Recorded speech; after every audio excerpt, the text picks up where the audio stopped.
நீங்க இதுல இருக்கிறத மாதிரியா ஒரு நேர்மையின்மை எங்கேயாவது இருக்கா? இவர் நேற்று முதலமைச்சர் போய் பார்க்கிறார். அப்போ உள்ள கூப்பிட்டாரா, உட்கார வச்சாரா, அதுக்கெல்லாம் நான் போக விரும்பல. என்ன, அதெல்லாம் உங்க டொமைன், உங்க ரைட்டுக்கு விட்டுடுறேன். ஆனா திட்டவட்டமா சொல்லணுமா வேண்டாமா? Yes, from tomorrow TASMAC shops இருக்காது. ஏன் டிமாண்ட் பண்ண மாட்டேங்கிறார்? பின்ன அந்த மாநாடே, அக்டோபர் 2 மாநாடே மக்களை ஏமாற்ற, யாரெல்லாம் மது வேண்டான்னு நினைக்கிறாங்க, டாஸ்மாக் மூடன்னு நினைக்கிறாங்களோ அந்த மக்களை ஏமாற்றுகின்ற ஒரு செயல் அது. நேற்றுக்கு போய் பார்த்துருக்கீங்க. உடனே இன்னைக்கு மாநில அரசாங்கம் என்ன சொல்லுது? நாங்கள் 500 கடை மூடியிருக்கோன்னு. 1000 கிளப் திறந்துருக்கீங்க. அதுல அரசாங்கம் பில்டு நான் பில்டு, எனக்கு வந்திருக்க தகவலை நான் அப்படியே உங்கள்கிட்ட பகிர்ந்துக்கிறேன். அப்படியெல்லாம் வியாபாரம் நடக்குது. 1000 கிளப் இதுக்காக அதிகமா திறந்துருக்கீங்க.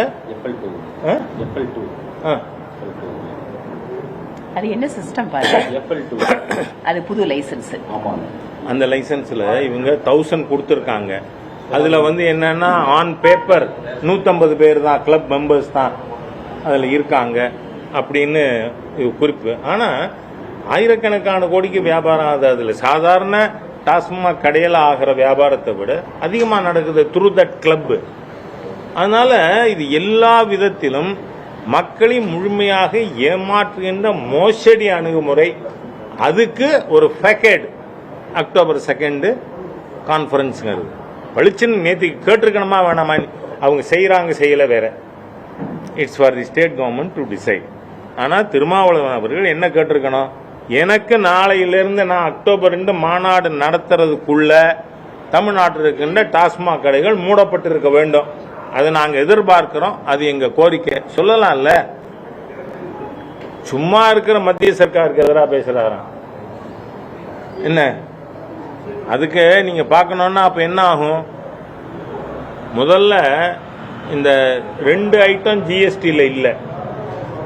ஹியூமன் கன்சம்ஷன் ஆல்கஹால், 2வது பெட்ரோலியம் ப்ராடக்ட்ஸ்.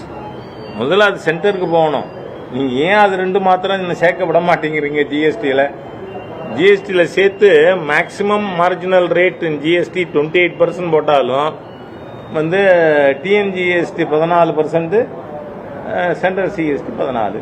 ஸோ உங்களுக்கு பெட்ரோலியம் ப்ராடக்ட்டுக்கு 55%, 60% எல்லாம் ஸ்டேட் எக்ஸைஸ் இருக்கு. அதனால நீங்க கொடுக்குமா? அதே மாதிரி தான் ஹியூமன் கன்சம்ஷன் ஆல்கஹால்.